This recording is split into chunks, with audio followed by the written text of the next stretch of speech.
Փառք Տիրոջը սիրելիս, Աստված օրհնի ամեն մեկիդ, բարի գալուստ Աստծո տուն, մի լավ բան ասա կողքինից սիրելիս ու կարող եք նստել Աստծո քաղցր ներկայության մեջ, Աստված օրհնի ձեզ, շատ շնորհակալություն։ Փառք Աստծուն սիրելիներս այս հրաշալի հնարավորության ու այս թանկագին ժամանակի համար ուզում եմ նաև ողջունել բոլոր նրանց, ովքեր մեզ դիտելու են համացանցով, Փառք Աստծուն, որ գտել եք ժամանակ եւ միացել եք մեզ, որպեսզի միասին լցվենք այսօր Աստծո խոսքով։ Եվ մինչ կանցնեմ բուն թեմային սիրելիներս, կուզենամ այսօր հատուկ շնորհակալություն հայտնեմ մեր շատ թանկագին ու սիրելի Հովիվ Գոռին, նրա թանկագին կնոջ Անային այս վստահության, այս հնարավորության համար, որ ես կարող եմ լինել այստեղ, Փառք Տիրոջը նրանց հայրական, նրանց ծնողական սրտի համար, Փառք Տիրոջը նրա համար, որ Աստված նրանց բարձրացրել է ու այսօր շատ մեծ գործ անում նրանց միջոցով մեր ազգի մեջ։ Եվ ուզում եմ ամենամեծ շնորհակալությունը հայտնեմ իմ Տեր Հիսուսին, որովհետև եթե ինքը չլիներ, ես այստեղ այսօր կանգնած չէի լինի։ Փառք Տիրոջը սիրելիներս, ունեմ այսօր մեծ պատիվ կանգնելու ձեր առջև, գիտեք իրականում առաջի անգամ եմ այստեղ մեծ բեմից քարոզում եւ եղել է հնարավորություն իհարկե որ աղոթքաժողովներին մասնակցել եմ նույնպես, բայց առաջի անգամն է, երբ որ կիսվելու եմ ձեզ հետ Աստծո խոսքով։ Գիտեք, իրականում մեծ պատասխանատվություն է մատուցել Աստծո խոսքը, ու շատ կարևոր է մատուցել Աստծո խոսքը այնպես, ինչպես որ Աստված է ուզում դա մատուցվի։ Ու գիտեք, կուզենամ, որ այսօր ամեն մեկի սիրտը բաց լինի, սիրելիներս, խոսքը ընդունելու համար, ես հավատում եմ, որ Աստծո խոսքը զորավոր է եւ Աստծո խոսքը մեզ հայտնում է Քրիստոսին։ Ինչքան շատ ենք մենք լսվում Աստծո խոսքով, ինչքան շատ ենք մենք ուսումնասիրում Աստծո խոսքը, այնքան ավելի շատ սկսում ենք հասկանալ Աստծո էությունը, սկսում ենք ճանաչել նրան, սկսում ենք հասկանալ Աստծո բնավորությունը, սկսում ենք հասկանալ Աստծո գործելակերպը եւ Փառք Տիրոջը քեզ համար, որ դու այսօր այստեղ ես լցվելու նրա խոսքով։ Եվ այս տարի մեր Հովիվ Գոռը հռչակել է բաց աչքերի տարի, այսպես ասած, բաց աչքեր։ Գիտեք, ես ուզում եմ նույն համատեքստում այսօր շարժվեմ, սիրելիներս, իմ խոսքը մի քիչ նման կլինի։ Իմ այսօրվա ուղերձը վերնագրել եմ այսպես՝ տեսնել անտեսանելին։ Տեսնել անտեսանելին։ Գիտեք, մի կողմից կարա հարց առաջանա, իսկ ինչպես կարելի է տեսնել անտեսանելին։ Եթե մի բան չի երևում, ո՞նց կարելի է դա տեսնել։ Դրա մասին լինելու է այսօրվա իմ խոսքը, սիրելիներս, ու ես կկիսվեմ նրա մասին, որ հնարավոր է տեսնել անտեսանելին, երբ որ քո սիրտը պատրաստ է, երբ որ քո սիրտը Աստծո առաջ ուղիղ է, երբ որ քո սիրտը Աստծո առաջ խոնարհված է։ Եվ գիտեք, միտեղ կա Աստվածաշնչում, ուզում եմ ընթերցել ձեզ համար Մատթեոս ավետարան 5-րդ գլուխ 8-րդ խոսքը։ Գրված է այսպես. Երանի նրանց, որ սրտով մաքուր են, որ նրանք Աստծուն կտեսնեն։ Գիտեք, շատ հետաքրքիր մի բան է գրված. Երանի սրտով մաքուրներին, նրանք Աստծուն կտեսնեն։ Գիտեք, մեր տեսողությունը անմիջապես կապված է մեր սրտի վիճակի հետ։ Ինչ դիրքում է գտնվում քո սիրտը, դրանից կախված է դու Աստծուն կտեսնես թե չէ։ Եվ գիտեք, մի եւս հետաքրքիր տեղ կա, Եփեսացիների առաջի գլուխ 15-ից 18 խոսքերը կուզեմ կարդալ ձեզ համար, երբ որ Պողոս առաքյալը գրում էր Եփեսացիներին եւ աղոթում էր Եփեսացիների համար, գրված է այսպես. Նրա համար ես էլ լսելով ձեր հավատքը, որ ունեք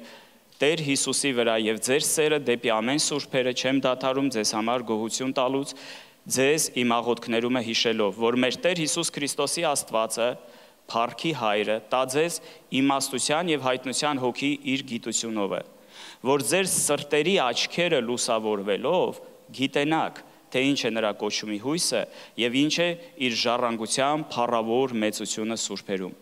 Փառք Տիրոջը, սիրելիներս, Պողոսը աղոթում էր, թող Աստված տա ձեզ հայտնության եւ իմաստության հոգի, որպեսզի ճանաչեք նրան, եւ ասում է, որպեսզի ձեր սրտի աչքերը, գիտեք, սիրտը աչքեր ունի, որպեսզի ձեր սրտի աչքերը լուսավորվեն, ինչի համար, որ հասկանաք ինչ կոչում ունի Աստված ձեզ համար, ինչ ծրագիր ունի Աստված ձեզ համար։ Եվ գիտեք, շատ հաճախ լինում է, սիրելիներս, որ մենք ապրելով այս երկրի վրա չնայած նրան, որ մենք Հիսուսին մեր Տեր ու Փրկիչ ենք դավանել, մենք ասում ենք, որ Աստված մեր Տերն է, Հիսուսը մեր Փրկիչն է, մենք եկեղեցի ենք գալիս, մենք Աստվածաշունչ ենք կարդում, մենք աղոթքներ ենք անում, աղոթքաժողովներին ենք մասնակցում, տնային խմբակներ ենք այցելում, ավետարան ենք երբեմն քարոզում։ Բայց գիտեք, երբեմն կարծես այնպիսի տպավորություն է, որ ինչ է կատարվում իմ շուրջը, Տեր, ես չեմ կարող հասկանալ, իսկ ինչ է կատարվում իմ շուրջը, իսկ ինչի էս ինչ բանը տեղի ունեցավ իմ կյանքում։ Գիտեք, մարդիկ տարբեր ձևի են արձագանքում են իրավիճակներին, որ իրանց կյանքում տեղի է ունենում։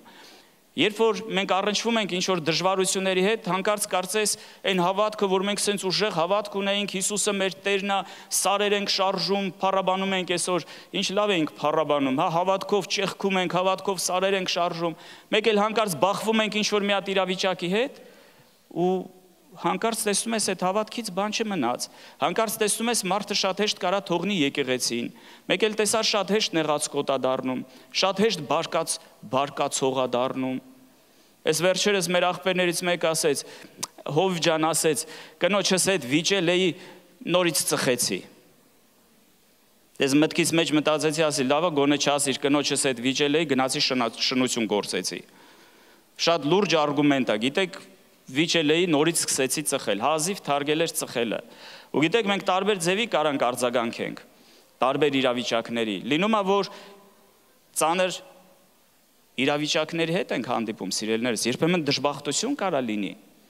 Մենք կարող ենք կորցնել մեր մոտիկներին, մեր հարազատներին, մեր կյանքում կարան, գիտեք, անսպասել ինչ-որ բաներ տեղի ունենան։ Ու ինչպես է մեր սիրտը արձագանքում այդ բաներին, սիրելիներս, արդյոք մենք շարունակում ենք հավատալ, որ Աստված հավատարիմ Աստված է։ Աստված չի փոխվել, ինքը նույն բարի Աստվածն է, ինքը նույն սիրող Հիսուսն է, ինքը նույն հոգատար Աստվածն է, ու իր վերաբերմունքը երբեք չի փոխվում մեր նկատմամբ։ Գիտեք, շատ կարևոր է մենք մի բան հասկանանք, երբ որ փորձում ենք գնահատական տանք Աստծո գործերին կամ իր գործողությանը, մարդիկ փորձում են, բա որ Աստված կա, բա որ Աստված բարի է, բա որ Աստված սեր է, գիտեք, շատ կարող ենք լսել, բայց մարդը ինչի սենց եղավ, բա մեր ազգի հետ ինչի սենց բաներ եղավ։ Գիտեք, իմ պատասխանը միշտ մեկն է, Աստված իր սերը արդեն ապացուցել է Գողգոթայի խաչի վրա, երբ որ Հիսուսը մեզ համար խաչվեց։ Ու վերջակետ, գիտես, Աստված ապացուցել է իր սերը։ Աստված չի խոսում ուղղակի սիրո մասին, Աստված ապացուցել է իր սերը Գողգոթայի խաչի վրա, երբ որ իր միածին որդին, Հիսուս Քրիստոսը, իմ ու քո համար կրում էր այդ անարգանքը, կրում էր այդ չարչարանքները, երբ որ իր արյունը թափվում էր ինձ ու քեզ համար։ Եվ կուզենամ եւս միտեղ կարդամ, սիրելիներս, գիտեք, այսպիսի մի հոգևոր վիճակ, որ ինչ որ հոգևոր կուրություն է գալիս, հոգևոր թմրություն է գալիս, ու կարծես այդ իրավիճակների մեջ մենք դադարում ենք տեսնել Աստծո ձեռքը, դադարում ենք հասկանալ, որ Հիսուսը մեզ հետ է, իր սերը չի փոխվել։ Գիտեք, Հայտնության գրքի մեջ ես ուզում եմ այդտեղը կարդամ, ներողություն, Հայտնություն 3-րդ գլուխ 17-18 խոսքերը։ Աստված դիմում է Լաոդիկեի եկեղեցուն եւ այսպիսի բան ասում, որովհետեւ ասում ես, թե ես հարուստ եմ, մեծացա, ոչ մի բանի կարոջ եմ, բայց չգիտես, թե դու թշվառ, ողորմելի աղքատ ես, կույր ես, մերկ ես, ես խրատ եմ տալիս քեզ ինձանից կրակում փորձված ոսկի առ, որ հարստանաս, եւ սպիտակ հանդերձներ, որ հագնես, որ քո մերկության ամոթը չերևի, եւ դեղդիր աչքերիդ, որ տեսնես։ Գիտեք, Լաոդիկեի եկեղեցին Երևակայի հայտնության միակ եկեղեցին է, որ Աստված ոչ մի լավ բան չի ասում այդ եկեղեցու մասին։ Եվ մի հատ բան ասում է, քեզ թվում է, դե դու տեսնում ես, բայց դու կույր ես, դեղդիր աչքերիդ, որ սկսես տեսնել։ Եվ գիտեք, սիրելիներս, այսօր ես կուզեմ դրա մասին խոսել, որպեսզի ինչ-որ չափով մեր աչքերը բացվի այսօր, որպեսզի մենք հասկանանք, որ Հիսուսը ինքը միշտ մեզ հետ է, ինքը միշտ մեր կողքին է, Աստված ծրագիր ունի մեզ համար։ Թող Աստված այսօր լուսավորի մեր սրտի աչքերը, որ մենք կարողանանք տեսնել նրա երկնային կոչումը, տեսնենք նրա ծրագրերը, որ ինքը ունի մեզ համար։ Եվ այսօր ուզում եմ հիմնական մի տեղի վրա կենտրոնանամ։ Գիտեք, մենք ունենք 4 հրաշալի ավետարաններ, Մատթեոսի, Մարկոսի, Ղուկասի եւ Հովանեսի ավետարանը։ Բոլոր 4 ավետարաններն էլ ունիկալ են։ Եվ գիտես, մարդ երբ որ առաջի անգամ է կարդում, կարա սենց տպավորություն ձևավորվի մարդու մոտ, որ բայց ինչի 4 ավետարան։ Երևակայի ամենտեղ նույն Հիսուսի մասին է գրած, ինչի 4 անգամ։ Բայց գիտեք, իրականում ամեն մի ավետարանը դա ոնց որ մի անկյունից կարողանաս տարբեր անկյուններից, տարբեր 4 անկյուններից տեսնես Աստծո բնավորությունը, տեսնես այն փրկության ծրագիրը, որ Աստված իրականացրեց այս երկրի վրա։ Եվ երբ որ մենք կարդում ենք Մատթեոսի ավետարանը, գիտեք, նրանց մեջ չկա հակասություն, նրանք ընդամենը լրացնում են մեկը մյուսին։ Ամեն մի ավետարանի մեջ կան ինչ-որ, գիտեք, դետալներ, որոնց մասին չի խոսվում մյուս ավետարաների մեջ։ Օրինակ Մատթեոսի ավետարանը, երբ որ մենք կարդում ենք, մենք տեսնում ենք, որ Հիսուսը այնտեղ խոստացված Մեսիան է։ Ինքը Դավթի որդին է, ինքը Իսրայելի թագավորն է, որ եկել էր փրկելու։ Հիսուսը Մատթեոսի ավետարանում ներկայացված է որպես թագավոր։ Երբ որ Մարկոսի ավետարան ենք կարդում, մենք կտեսնենք ավելի շատ Հիսուսի հրաշքները, կտեսնենք ավելի շատ, որ Հիսուսը ծառայում է մարդկանց, եւ այնտեղ մի այսպիսի բան կլինի գրված, որ մարդի որդին եկավ ոչ թե որ իրան ծառայեն, այլ որ ինքը ծառայի մարդկանց։ Մարկոսի ավետարանում մենք կտեսնենք, որ գիտեք, մեր Աստված շատ ունիկալ Աստված է։ Ինքը թագավոր է, բայց մենք տեսնում ենք նաև, որ ինքը ծառա դարձավ։ Պողոսը կգրի դրա մասին, ինքը եկավ մարդու կերպարանք ընդունեց ու ցածրացավ, դառավ ծառայի նման։ Կկարդանք Ղուկասի ավետարանը, ու մենք կտեսնենք ավելի շատ, որ Հիսուսը մարդու որդի է, ինքը մեր նման մարդ է։ Երբ որ կարդում ենք Հովհաննեսի ավետարանը, սիրելիներս, մենք տեսնում ենք, որ Հիսուսը Աստված է։ Հովհաննեսի ավետարանը անգամ սկսվում է այդպես. սկզբումն էր բանը, եւ բանը Աստծո մոտ էր, եւ բանը Աստված էր։ Եվ գիտեք, նախավերջի գլխում Հովհաննեսը կասի. այս ամենը գրվեց, որպեսզի դուք հավատաք, որ Հիսուս Քրիստոսը կենդանի Աստծո որդին է։ Ամբողջ Հովհաննեսի ավետարանը, սիրելիներս, Փառք Տիրոջը, ամբողջ Հովհաննեսի ավետարանը խոսում է նրա մասին, որ Հիսուսը Աստված է։ Եվ գիտեք, այն ուրեմն մանրուքները, որոնք որ Հովհաննես առաքյալն է ներկայացնում իր ավետարանի մեջ, ուրիշ ոչ մի ավետարանում դուք դա չեք հանդիպի։ Դրա համար ես ուզում եմ այսօր Հովհաննեսի ավետարանի վրա կենտրոնանամ։ Բայց ինչ կկարդանք Հովհաննեսի ավետարանը, ուզում եմ Ղուկաս ավետարանից սկզբից մի պատմություն կարդամ, ձեզ բոլորից շատ հայտնի, դա Ղուկաս ավետարան 10-րդ գլուխն է, եւ 38-ից 42 խոսքերը ուզում եմ ընթերցել։ Եվ եղավ, որ նրանք գնալիս, ինքն էլ մի գյուղ մտավ, եւ մի կին անունը Մարթա ընդունեց նրան իր տունը, եւ նա մի քույր ուներ անունը Մարիամ։ Եվ սա Հիսուսի ոտների մոտ նստեց եւ լսում էր նրա խոսքերը։ Մարթան էլ ծառայության համար շատ զբաղմունքի մեջ էր։ Եկավ կանգնեց եւ ասեց. «Տեր, հոգդ չէ, որ քույրս ինձ մենակ թողեց ծառայելու, ուրեմն ասիր դրան, որ օգնի ինձ»։ Հիսուսը պատասխանեց եւ ասեց նրան. «Մարթա, Մարթա, դու հոգս ես քաշում եւ շատ բաներով զբաղված ես, բայց մեկ բան է պետք։ Մարիամը բարի բաժին ընտրեց, որ վեր չի առնվի նրանից»։ Փառք Տիրոջը, սիրելիներս, հրաշալի պատմություն է, կարծում եմ շատ քարոզներ լսած կլինեք այս թեմայով, այս երկու քույրերի մասին։ Եվ գիտեք, առաջ երբ որ ես կարդում էի,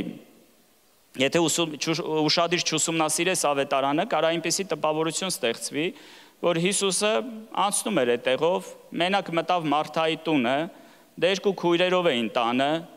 Մարիամ եկել նստել էր Հիսուսի ոտքերի մոտ, Մարթան էլ ծառայություն էր անում, հələ մի հատ էլ, կոպիտ ասած մեր լեզվով եկավ մունատ եկավ, ասեց. «Հոգդ չի, ես ծառայում եմ, քուրս այդտեղ խելոք իր համար նստած է, ասա թող գա ինձ օգնի»։ Եվ Հիսուսը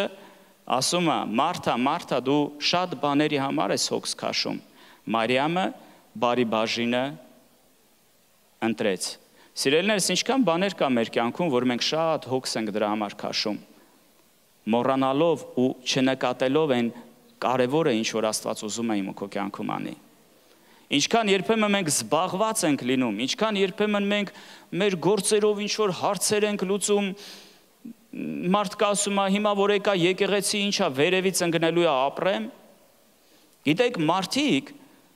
մտածում են իրանք ամենակարող են։ Մարդիկ մտածում են իրանք առանց Աստծո ինչ որ բան կարան լուծեն։ Բայց Հիսուսը մի անգամ ասեց. «Առանց ինձ ոչինչ չեք կարող անել»։ Ու գիտես, դա ճշմարտություն է, որ ամեն մեկս պետք է հասկանանք։ Խոսքը չի գնում նրա մասին, սիրելիներս, որ մենք ասենց որ ասում ամեն բան թողենք, պարզը ամեն մեկս տուն ունենք, ընտանիք ունենք, գործեր ունենք, երեխաներ ենք մեծացնում, ինչ որ բանով զբաղված ենք։ Բայց ամբողջ հարցը նրանում է մենք դա Աստծո հետ ենք անում, թե առանց իրան։ Եվ գիտես, երբ որ կարդում ենք Հովհաննեսի ավետարանը, Հովհաննեսի ավետարանի վրա արդեն կուզենամ ավելի շատ կենտրոնանանք, այստեղ հետաքրքիր մի տեսարան է մեզ բացվում։ Հովհաննես ավետարան 12-րդ գլուխ, բայց ինչ կկարդամ սիրելիներս այստեղը, ուզում եմ մի փոքր հիշեցնեմ ձեզ նախապատմությունը այս պատմության։ Ուրեմն մնացել էր մոտ 2 շաբաթ, երբ որ Հիսուսին պետք է խաչեն,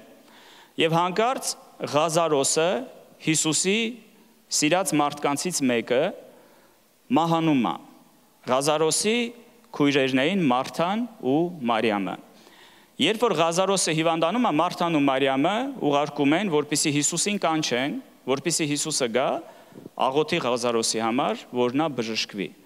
Եվ գիտեք, մինչ Հիսուսը կգա կհասնի տեղ, Ղազարոսը մահանում է։ Եվ ճանապարհին հետաքրքիր մի հատ երկխոսություն է տեղի ունենում, գիտեք, Թովմասի մասին ավելի շատ նույնպես կկարդաք Հովհաննեսի ավետարանում։ Փիլիպոսի կերպարը ավելի շատ կտեսնեք Հովհաննեսի ավետարանում։ Ոչ մի ուրիշ ավետարանիչ այդ մարդկանց մասին այդքան մանրամասն չի նկարագրում։ Եվ Թովմասը կասի, լսի, բա հրեաները ուզում էին քեզ բռնեն, սպանեն, ուր ես գնում։ Երբ որ Հիսուս ասեց, մեր բարեկամը Ղազարոսը ննջեց, գնանք, որ նրան արթնացնենք, չհասկացան աշակերտները։ Հետո Հիսուսը ուղիղ ասեց, Ղազարոսը մահացել է։ Գնանք,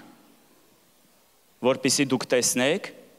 որ Աստված ինձ ուղարկեց, իմ հայրն է ինձ ուղարկել։ Եվ Թովմասը սենց բան կասի, գնանք մենք էլ մեռնենք։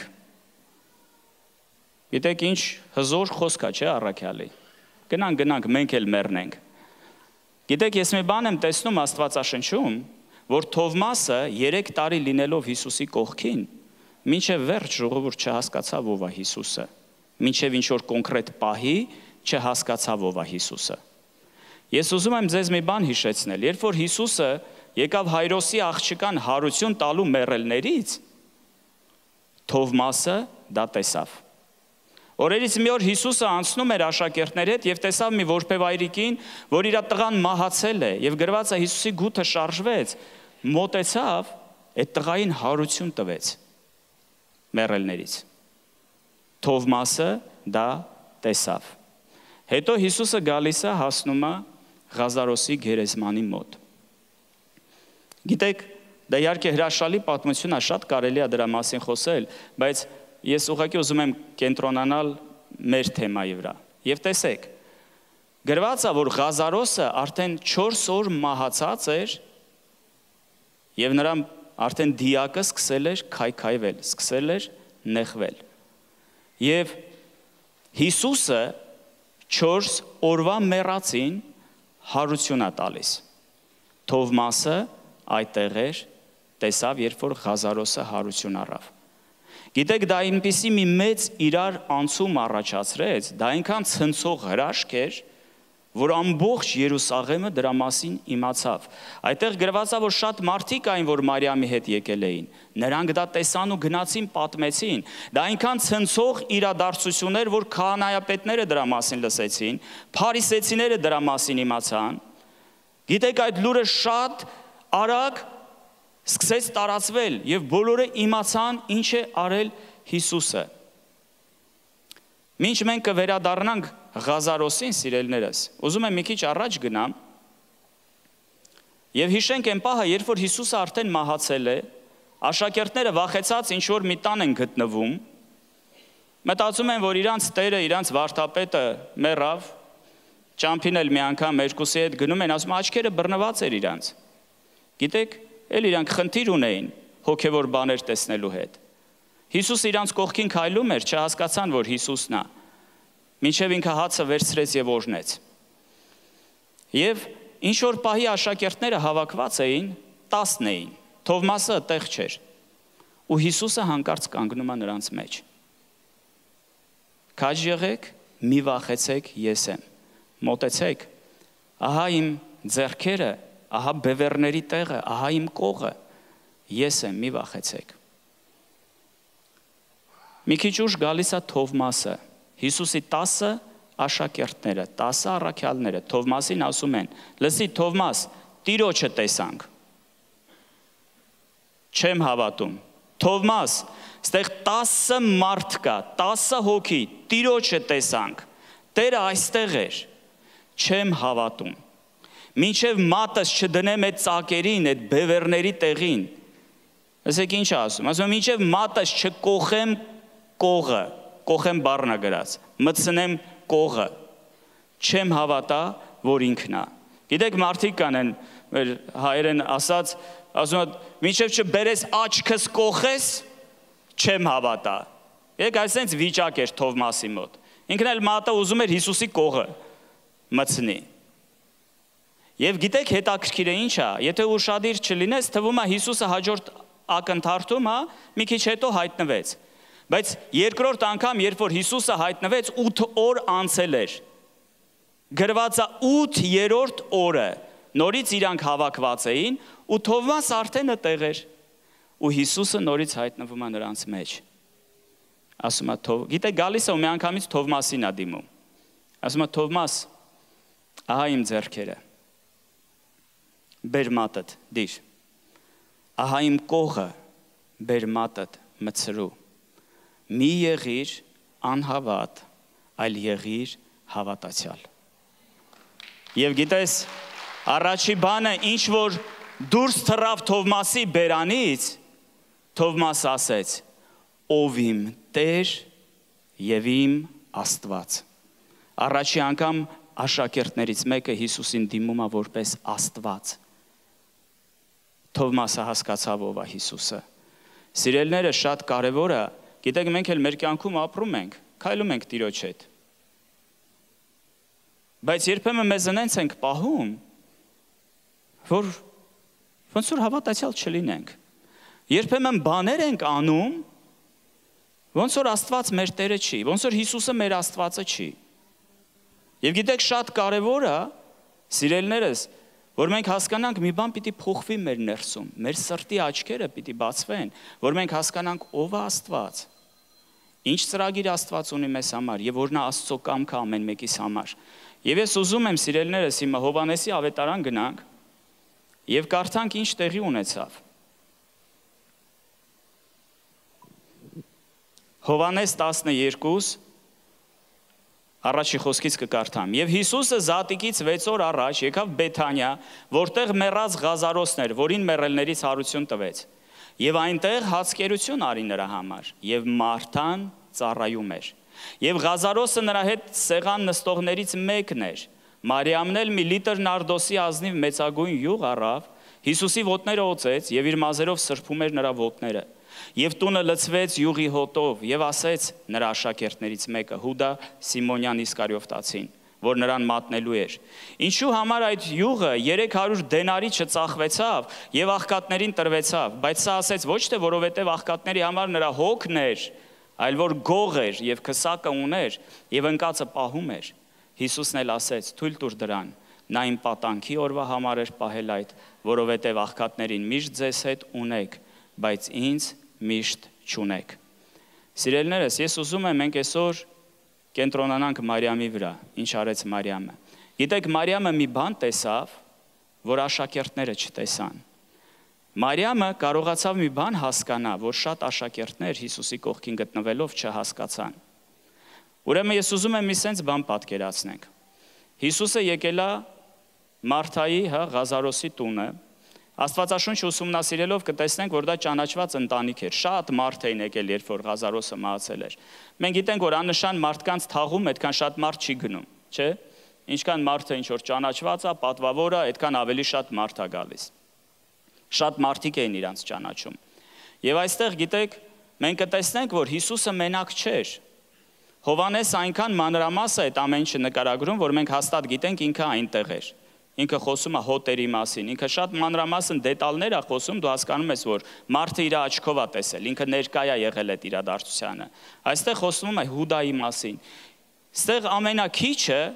Հիսուսի 12 առաքյալներն էին, Հիսուսի հետ գրված է, որ Ղազարոսն էլ Հիսուսի հետ սեղան նստողներից մեկն էր։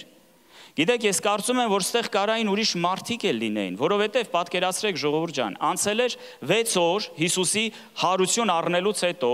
Պատկերացրեք ինչքան մարդ կլիներ, որ կուզենար տեսնել Ղազարոսին։ Ինչքան մարդ կլիներ, որ տեսնեին ով է այդ Հիսուսը, որ Ղազարոսին հարություն ա տվել։ Եվ Մարթան, հիմա պատկերացրեք, տունը լիքը ժողովուրդ ա եկել։ Լիքը մարդ կա իրանց տանը։ 6 օր ա մնացել, Հիսուսին պետքա խաչը հանեն։ Լիքը մարդ կա իրանց տանը եւ Մարթան ինչ է անում։ Մեծ հյուրասիրություն է անում։ Շատ սենց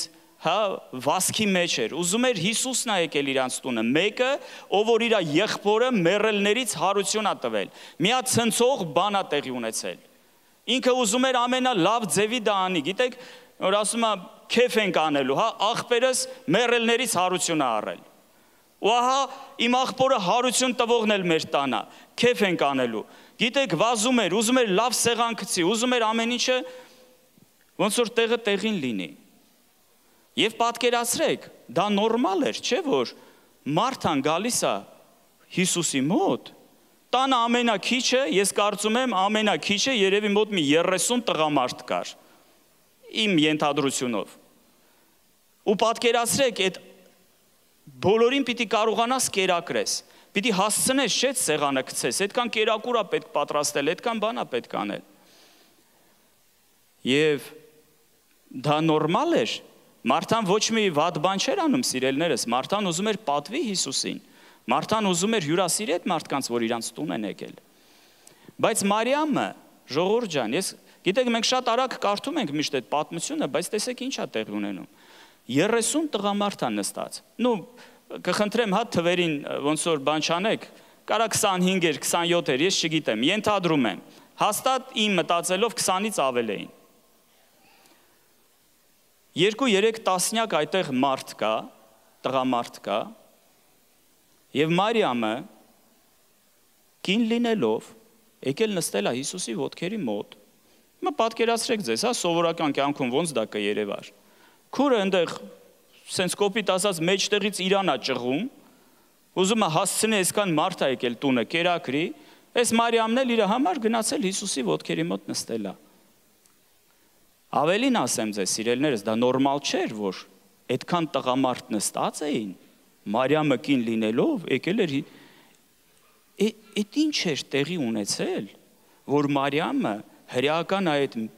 մտածելակերպը իմանալով, հրեական մշակույթը, արժեքները հասկանալով,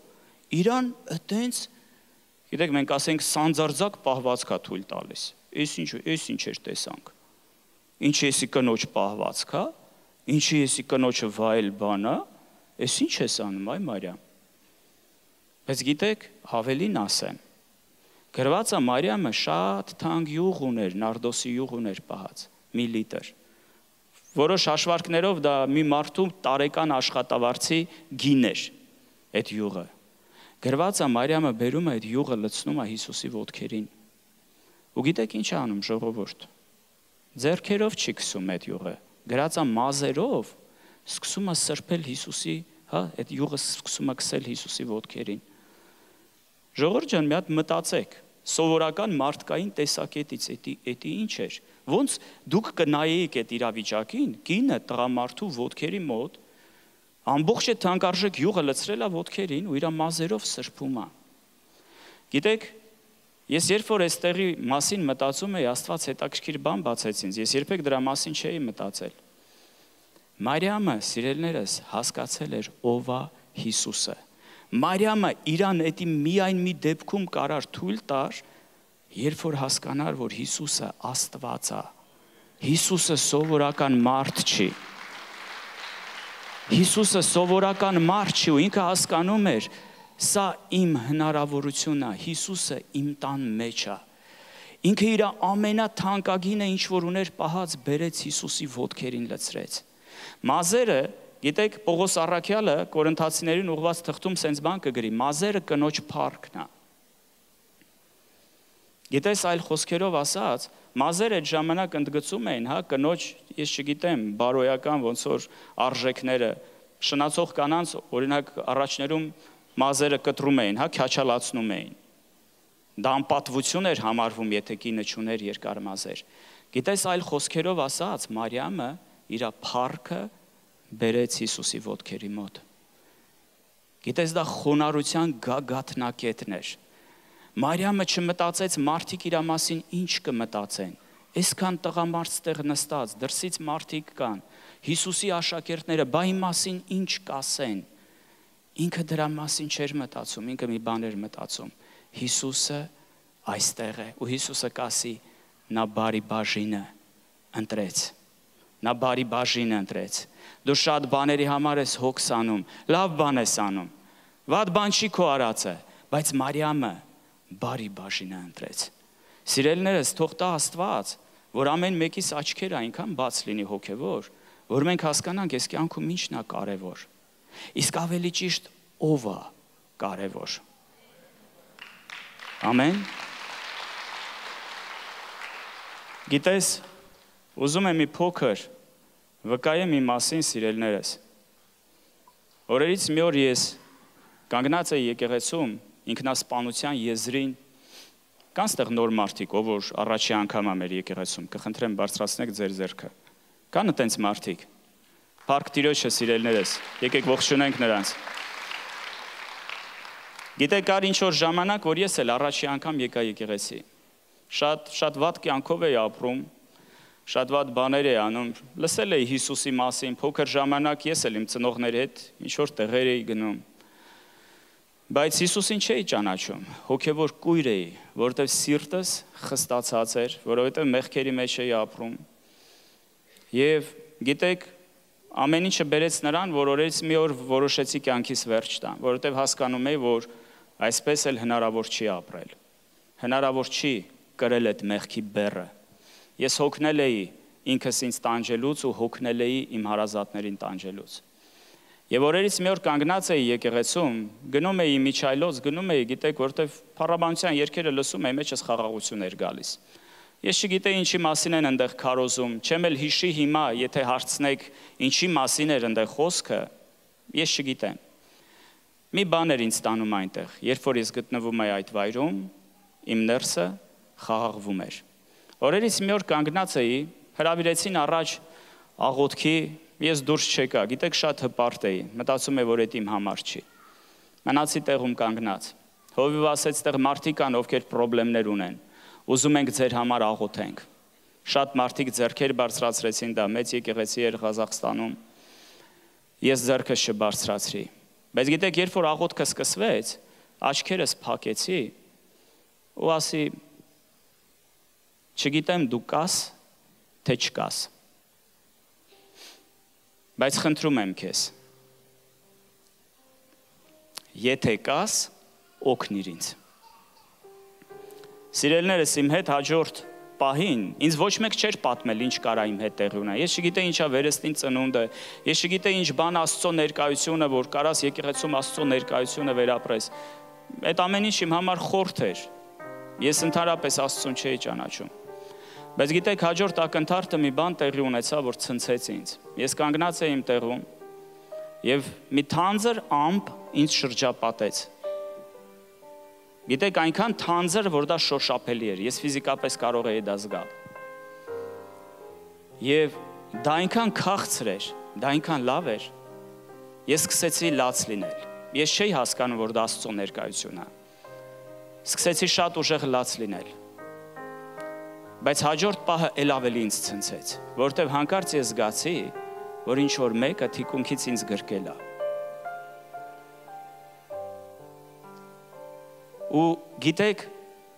դա երևի ամենաերանելի պահերից մեկն էր, որ ես իմ կյանքում վերապրել եմ երբևիցե։ Ես չեմ կարա փոխանցեմ ձեզ ինչքան դա քաղցր էր, ինչքան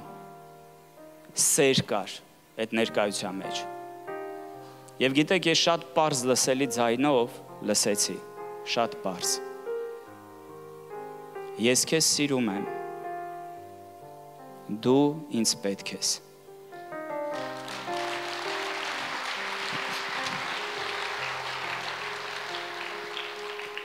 Գիտեք, առաջի միտքը, որ եկավ իմ մոտ, ես հենց մտածի, ախր ասի, ես ինքս ինձ պետք չեմ։ ոնց ես կարամ ինչ-որ մեկին պետք լինեմ, ես ինքս ինձ պետք չեմ, գիտես այնքան էի ընգած, այնքան վատ հոգևոր վիճակ էր իմ մոտ, որ ես իրականում ինքս ինձանից զզվում էի այդ ժամանակ, ու Տերը գալիս է ասում է ես քեզ սիրում եմ, դու ինձ պետք ես, գիտեք հաջորդ ակնթարթում մի բան տեղի ունեցավ, ես չգիտեի ինչ բան է տեսիլքը, բայց սկսեցի տեսնել Գողգոթան, սկսեցի տեսնել 3 խաչ, տեսա ինչպես է Հիսուսը մեջտեղը խաչի վրա գանված, տեսա ինչպես է արյունահոսում և լսեցի հաջորդ նախադասությունը, ես սա արել եմ քեզ համար, որպեսզի դու ապրես։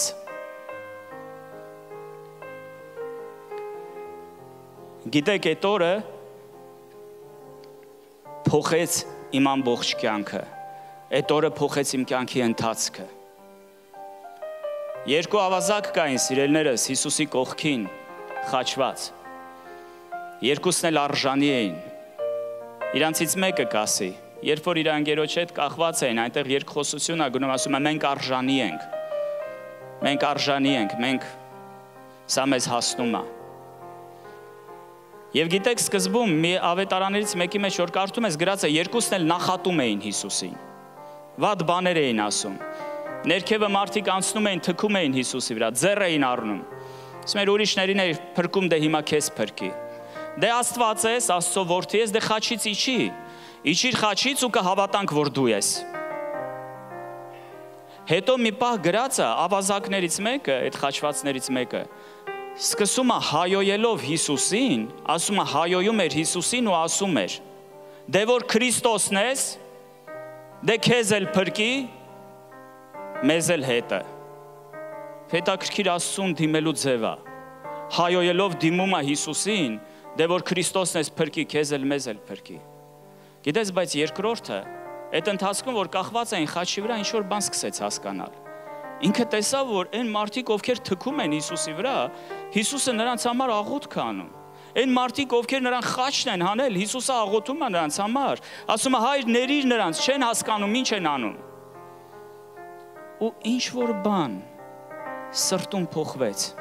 ինչ-որ բան ներսում փոխվեց, սիրելիս։ Ու նա ասում է, Տեր, երբ որ կգաս քո թագավորությունով հիշիր ինձ։ Գիտես, առաջին ինքը հասկացավ, որ ինքը մեղավոր է, նա ասաց, մենք արժանի ենք այս պատժին։ Երկրորդը ինքը հասկացավ, որ Հիսուս Աստված է, ինքը հասկացավ, որ փրկությունը ստեղ է, փրկիչը ստեղ է։ Տեր, երբ որ կգաս, Հիսուսին Տեր է դիմում, երբ որ կգաս քո թագավորությունով հիշիր ինձ։ Հիսուս ասում է, ճշմարիտ ասում եմ քեզ, այսօր, ոչ թե երբ որ կգամ, այսօր ինձ հետ կլինես դրախտում, այսօր ինձ հետ կլինես դրախտում։ Եվ գիտեք, սիրելիներս, կա մի փոխհարաբերությունների մակարդակ, երբ որ մենք քայլում ենք Աստծո հետ ու ապրում ենք Աստծո հետ, երբ որ դա ուղղակի խոսքեր չի, դա ուղղակի ինչ-որ արտահայտություններ չի, սիրում եմ Հիսուսին, մեռնեմ Հիսուսին, մեր հայերը ասում են։ Գիտեք, հավատքը դա միշտ ճանապարհ է, որ դու պիտի անցնես։ Հավատքը դա որոշում է, որ դու պետք է պահես։ Հավատքը դա զգացմունքներ չի, հավատքը դա խոսքեր չի, սիրելիս։ Հավատքը դա ներքին վստահություն է, դա ներքին վստահություն է։ Գիտես, որ անգամ աշխարհն էլ շուռ գա, ինչ էլ ուզում է քո հետ տեղի ունենա, դու գիտես, մեկը Աստված քեզ հետ է, մեկը ինքը քեզ չի թողել։ Գիտես, կար ժամանակ, սրանից շատ տարիներ առաջ, մի քանի օր առաջ մենք նշում էինք մարտի 8-ը, շնորհավորում էինք մեր թանկագին կանանց, մեր քույրերին։ Գիտեք, շատ տարիներ առաջ, մարտի 8-ին, մեր առաջի տղան, որ ծնվել էր մեզ համար, մենք եկեղեցում էինք, մենք ծառայում էինք եկեղեցում, մի հատ ուրիշ տեղում անգամ միսիայի էինք գնում, եկեղեցի էինք սկսել։ Եվ գիտեք, մի հարբած տղա, մեր եղբայրներից մեկը տարել էր կնոջս երեխայի հետ, երեխան իր գրկում էր եղել, տարել էր որ տուն ճանապարհի, եւ մի հատ հարբած տղա հետևից եկել խփել էր մեր եղբորը, ու մեր տղան տեղն ու տեղը մահացել էր։ Գիտես, այդ եղբայրը կենթանի մնաց Աստծո հրաշքով։ Սիրելիներս, հիմա կարող եմ դրա մասին, գիտեք, հեշտ վկայել, բայց ես չեմ կարողանա ձեզ փոխանցեմ այդ ցավը, այդ փորձությունը, որ այդ օրը պատահեց մեզ։ Գիտեք, այդ գիշերը երևի իմ կյանքի ամենավատ գիշերներից մեկն է, որ ես երբևիցե ունեցել եմ։ Որովհետև իմ համար դա ոչ թե ուղղակի կորուստ էր իմ երեխայի, գիտեք, դա փորձություն էր իմ հավատքի։ Եվ գիտեք, ես շատ հովիվներ գիտեմ, ինձ շատ մոտիկ հովիվներ կան, որ նույնպես երեխա են կորցրել։ Ինչ որ մեկի տղան մարտի դաշտում է զոհվել։ Ես ուզում եմ Աստծո առաջ ասեմ ձեզ, սիրելիներ, ես կխնդրեմ ինձ ճիշտ հասկանաք։ Ես այս բեմի վրա եմ ոչ թե պարծենալու, տեսեք ես ինչ լավն եմ, չուրացա Հիսուսին, չթողեցի Հիսուսին, չէ։ Շատ մարդիկ կան, որ ես կուզենայի իրանց նման լինեմ, իրանց նման հավատքի մարդ լինեմ։ Ես չեմ համարում, որ ես ինչ-որ հավատքի հերոս եմ, բայց այդ պահի դրությամբ, սիրելիներս, իմ մտքում անգամ չկար, որ Աստված ինձ թողել է։ Այդ պահի դրությամբ իմ մտքում անգամ չկար, որ Աստված բարի չի, Աստված ինձ չի սիրում։ Գիտեք, ես չեմ կարող այդ ցավը փոխանցեմ, բայց ես ոչ մի վարքյան չէի կասկածում անգամ, որ Աստված ինձ թողել է։ Մեր քույրիկներից մեկը դեպքից հետո դադարեց եկեղեցի գալ։ Օրերից մի օր կինս իր խանութի մոտով անցնելուց, ասում է ուր ես գնում, ասում է կիրակի է։ Եկեղեցի եմ գնում, դու չգիտես որ մենք եկեղեցի ենք կիրակի օրը գնում։ Ասել էր այսքան բանից հետո էլի եկեղեցի ես գնում։ Սիրելիներս, ես ուզում եմ ձեզ մի բան ասեմ, հավատքը էդի էմոցիաներ չի։ Հավատքը էդի սիրուն բառեր ասելը չի։ Հավատքը դա համոզմունք է։ Հավատքը էդի որոշում է։ Գիտես, երեխայիցս հետո մամաս ռակով հիվանդացավ, շատ լավ քրիստոնյա էր։ Ուղիղ 2 ամիս անց ճանապարհին ուշքը գնացել ընկել էր։ Երկար հետո փորձություն կար, որ պիտի անցնեինք։ Հետո կորցրեցինք ամեն բան, մինչև անգամ մեր տունը կորցրեցինք։ Հետո այնպես եղավ, եկա Ռուսաստան։ Գիտեք, ժամանակ կար, ճանապարհով քայլում էի ու երեխայի նման լաց էի լինում։ Գիտես, արցունքները գետի նման գնում էին աչքերիցս։ Բարձրացնում էի գլուխս, ասում էի Տեր,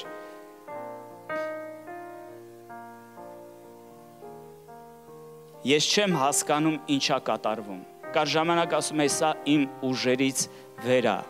ես էլ չեմ դիմանում։ Բայց Աստծուն ասում էի, բայց մեկ է, գիտեմ, դու ինձ չես թողել։ Մեկը գիտեմ, դու իմ համար ծրագիր ունես, մեկը գիտեմ, դժվար է, չեմ հասկանում ինչա ես ամենը տեղի ունենում, բայց մի բան հաստատ գիտեմ, մի օր ամեն բան փոխվելու է, ու գիտես ամեն բան փոխվեց, որտև Աստված հավատարիմ Աստված է։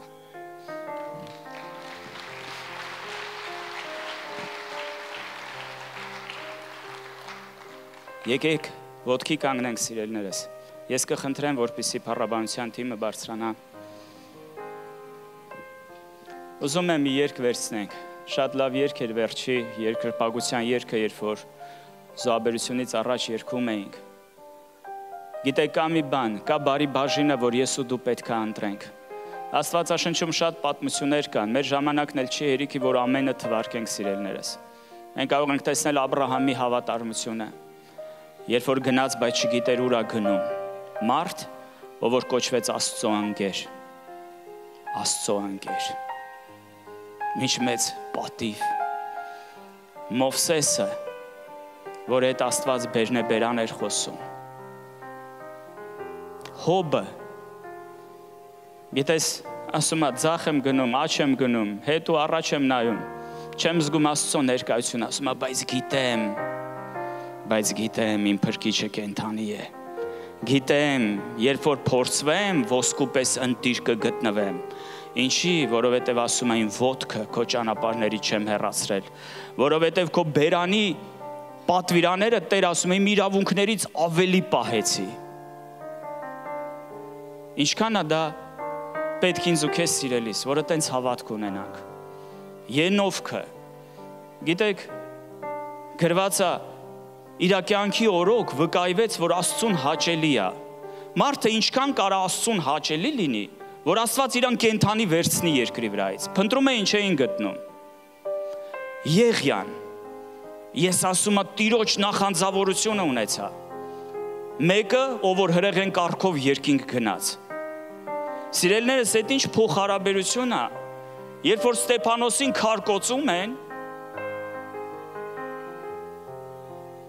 դեռ չէին քարկոծել, նոր պիտի քարկոծեին, որովհետև ասեց տեսնում եմ, Տիրոջը զորության աջ կողմը կանգնած։ Այդ ինչ փոխհարաբերությունները Աստծո հետ, որ տիեզերքի Տերը, երկրի ու երկնքի արարիչը ոտքի է կանգնել, որովհետև իր ծառային սպանելու են։ Սիրելիներս, ու էլի կարելի է թվարկել մարդկանց մասին։ Դանիելը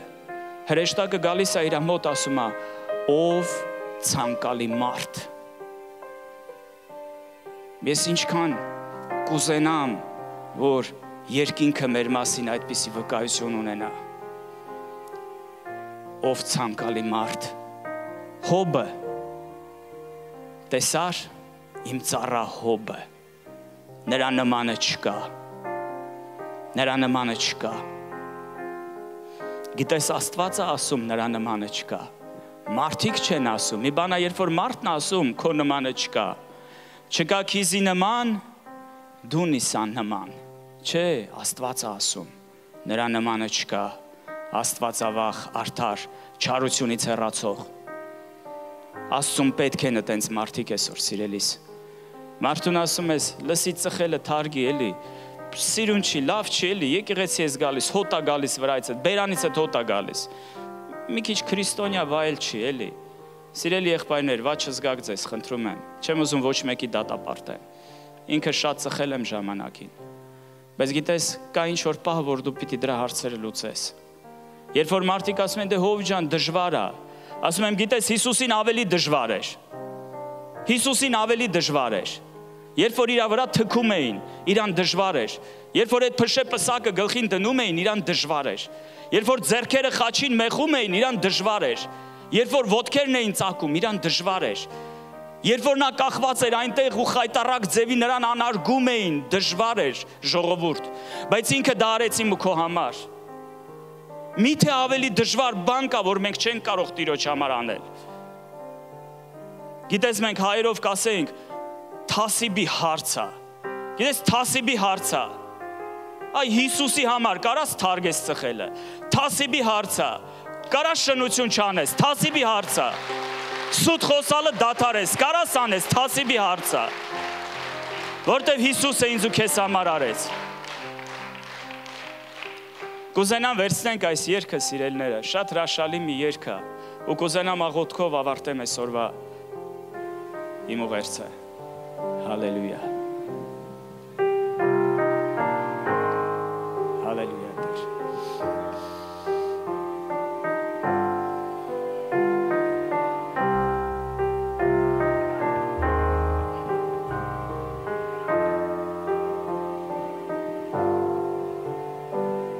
Իմ Տեր Հիսուս, երգում եմ քեզ,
բայց նախ կուզենամ դիմել ձեզ։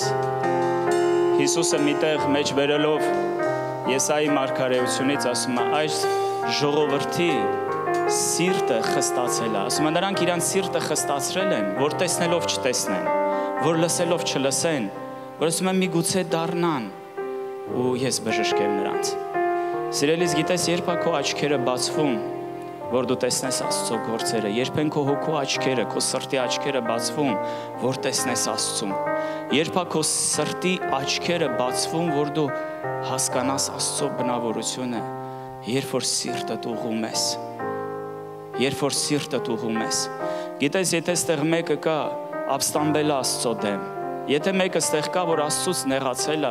եթե մեկը կա դժվար իրավիճակները հասկանում ու անցնում ու չի հասկանում ինչա կատարվում, ինչի է սա ինձ պատահել, ու ինչ որ ձևի փորձում ես պատասխաններ գտնես, բայց պատասխան չկա, սիրելի սիրտդ ուղիղ պահի, սիրտդ ուղիղ պահի։ Ուզում եմ աղոթենք, որպեսզի Մարիամի նման մեր աչքերը բացվի, որ մենք հասկանանք ով է Հիսուսը, որ հասկանանք ինքը ինչ ծրագիր ունի մեր համար, որ կարողանանք տեսնենք նրա սերը ու նրա բարությունը մեր կյանքում։ Մեր ամենակարող Աստված, մեր Հայր երկնային, մենք քո առջև ենք կանգնած։ Տեր, շնորհակալ ենք քեզ քո փրկության ծրագրի համար, շնորհակալ ենք քեզ իմ Աստված, այստեղ ամեն մի թանկագին մարդու համար, շնորհակալ ենք քեզ Տեր ամեն մեկի համար, ով որ մեզ նայում է համացանցով իմ Աստված, շնորհակալ ենք քեզ։ Տեր, դու գիտես ամեն մեկի կարիքը, դու գիտես այն ամեն փորձությունները, ինչի միջով քո զավակները անցնում են, Տեր։ Խնդրում ենք քեզ Հիսուսի անունով, օգնիր մեզ, Տեր, օգնիր մեզ, Տեր, բժշկիր մեր սիրտը, Տեր, դեղ դիր մեր աչքերին իմ Աստված, որ մենք կարողանանք տեսնել։ Մենք մեր սիրտը բերում ենք քո առջև, մենք մեր սիրտը խոնարհեցնում ենք մեր Աստված, օգնիր մեզ, Տեր, որ կարողանանք տեսնել, հասկանալ, թող այդ հասկացողությունը գա մեր ներսում, ով ես դու, Տեր, ինչպիսին ես դու իմ Աստված, ինչ ծրագիր ունես մեզ համար, սիրելի Տեր, օգնիր մեզ, Տեր, որ այնքան զբաղված չլինենք, այնքան բաների համար հոգս չանենք, Տեր, որ բաց թողնենք կարևորը մեր կյանքում իմ Աստված, օգնիր մեզ, որ մենք քո ոտքերի մոտ լինենք Մարիամի նման, Տեր, օգնիր մեզ, սովորեցրու մեզ, Տեր, որ ամեն օր քեզանից հարցնենք իմ Աստված, օգնիր մեզ հասկանալ քո սիրտը, Տեր, խնդրում ենք քեզ Հիսուսի անունով, թող որ գա քո բժշկությունը իմ Աստված, օրհնիր իմ քույր եղբայրներին, Տեր, օրհնիր մեր եկեղեցին իմ Աստված, շնորհակալ ենք քեզ, որ դու հիմա այստեղ ես, շնորհակալ ենք, որ դու բժշկում ես, վերականգնում ես, ու շնորհակալ ենք, որ ունես ծրագիր ամեն մեկիս համար, Տեր, թող փառավորվի քո սուրբ ու մեծ անունը մեր Աստված, Հայրը, Որդին եւ Սուրբ Հոգին, եւ բոլորս ասեցինք. ամեն, ամեն, ամեն, փառք Տիրոջը, փառք մեր ամենակարող Աստծուն, ամբողջ փառքերը լինեն մեր Տեր Հիսուս Քրիստոսին, միայն նա է արժանի ընդունելու ողջ փառքը։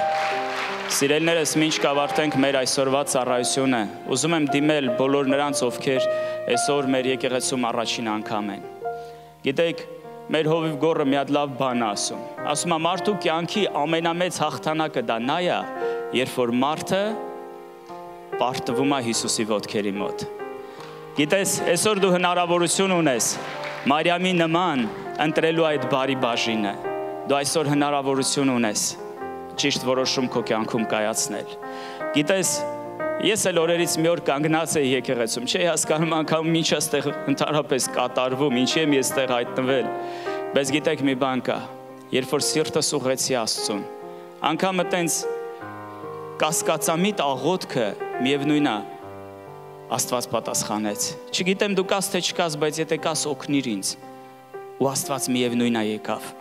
Գիտես, այսօր կխնդրեմ քեզ, դուրս գաս այստեղ առաջ, սիրելիս, ես էլ կիջնեմ քեզ մոտ, ուզում եմ ողջունեմ ձեզ, ուզում եմ բարևեմ ձեզ եւ կուզենամ իրար հետ մի կարճ աղոթք անենք։ Աստծո խոսքը ասում է, եթե սրտումդ հավատաս, որ Աստված Հիսուսին մեռելներից հարություն է տվել, Աստված օրհնի քույրիկ ջան, բարով եք եկել, Տեր օրհնի աղբերս։ Փառք Տիրոջը, եկեք ողջունենք նրանց, սիրելիներս։ Ես ուզում եմ ասել, որ դուք ուժեղ մարդ եք։ Գիտեք, դուրս գալ այստեղ դա նշանակում է որոշում կայացնել։ Դա նշանակում է Հիսուսին ասել, ահա ես Տեր։ Փառք Տիրոջը, էլի մարդիկ են գալիս, եկեք ողջունենք նրանց, սիրելիներս։ Աստված օրհնի ձեզ։ Աստված օրհնի ձեզ շատ։ Տեր օրհնի ձեզ, Գուրիկ ջան, կարող եք կանգնել, Տեր օրհնի ձեզ։ Աստված օրհնի ձեզ, Աստված օրհնի, Ամով ջան, Տեր օրհնի ձեզ։ Փառք Տիրոջ է։ Գիտեք, Աստվածաշունչը սենց բան է ասում։ Ասում է, եթե հավատաս, որ Աստված Հիսուսին մեռելներից հարություն է տվել եւ քո շուրթերով Հիսուսին Տեր դավանես, կփրկվես։ Գիտեք, ես ասեցի քիչ առաջ, որ քրիստոնեությունը դա որոշում է։ Ուղղակի հայտ ծնվելով սիրելիներս մենք չենք դառնում քրիստոնյա։ Մենք կարող է շատ ենք լսել Հիսուսի մասին։ Շատ են մեզ պատմել իր մասին, բայց գիտեք, ժամանակն է, որ անձամբ ճանաչեք Հիսուսին։ Ժամանակն է, որ ձեր սիրտը բացեք Տիրոջ համար, թույլ տաք, որ ինքը գա ձեր կյանքի մեջ։ Թույլ տաք, որ ինքը գա ու բժշկի ձեր կյանքը, վերականգնի ձեզ։ Թույլ տաք, որ այդ մեղքի բեռը ձեր կյանքից վերցնի։ Հիսուս ասեց, ես եմ կյանքը, ես եմ ճանապարհը, ես եմ ճշմարտությունը։ Ես կուզենամ հիմա մի կարճ աղոթք անենք իրար հետ։ Ես կառաջնորդեմ ձեզ, սիրելի եկեղեցի, կխնդրեմ, որպեսզի դուք օգնեք նույնպես։ Գիտես, ես կօգնեմ քեզ անել այդ աղոթքը, բայց խնդրում եմ, թող դա քո սրտից լինի։ Դա իմ բառերով կլինի, բայց թող քո սրտից լինի։ Եկ միասին փակենք մեր աչքերը ու միասին ասենք. Ամենակարող Աստված, ես կանգնած եմ քո առջև։ Տեր, խնդրում եմ քեզ, ներիր իմ բոլոր մեղքերը։ Ես հավատում եմ, որ քո որդի Հիսուս Քրիստոսը եկել է այս աշխարհ, խաչվել է, մահացել է եւ երրորդ օրը հարություն է առել ինձ արդարացնելու համար։ Սիրելի Տեր Հիսուս, ես իմ սիրտը բացում եմ քո առջև ու խնդրում եմ քեզ, արի իմ կյանքի մեջ, եղիր իմ Տերը, իմ Աստվածը,